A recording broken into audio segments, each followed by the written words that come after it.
what you put on your boat is elective, and it really comes right down to what your philosophy is about what's important to you going sailing. For some people, speed. Phil's been talking about performance. For some people, it's all about luxury. So there's nothing wrong with wanting to have 3 flat screen TVs in your boat, 1 in every cabin, and bringing the elephant along and the whole deal. But you're going to pay a price for it. You're going to pay a price for it in a couple of different ways. First off, by weight, which immediately equates to performance. Secondly, you're going to pay a price for it because you're going to pay a price for it. It costs money to put fancy stuff on boats, and the fancier the stuff, the more you pay for it, obviously. And then third, you're going to pay for most of this stuff with electronic payments, right? Every boat has a system of electricity, and almost every system that you put on a boat, be it air conditioning, be it water makers, be it whatever, is going to have a load on your energy capacity on the boat. What does that mean? That means you have to carry generators, you have to carry solar panels, you have to make electricity.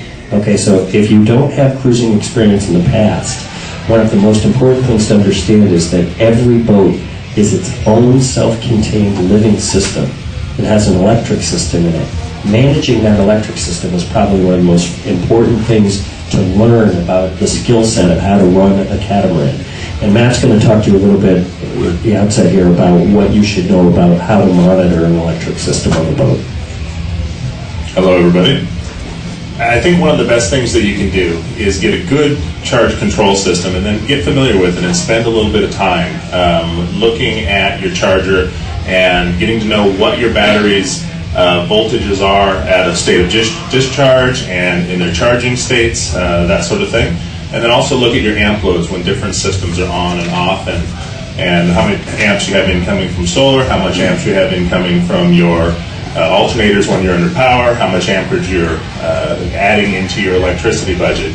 And spending some time like that, knowing when your batteries are 50% discharged and it's time to charge them back up again, and learning what your charge curve is and how long it's going to take to put the power back into the system after you've used it is critical. And if you also spend some time with your monitoring system, you spot problems before they become big problems. If you've got a draw that you're not sure what's really causing this draw, where is this amperage bleeding out? What's causing it? It could be strange things sometimes. On my own cat, I've caught a bare wire touching the engine block, that sort of thing that's pulling a mystery 2-amp draw even when all the systems are off.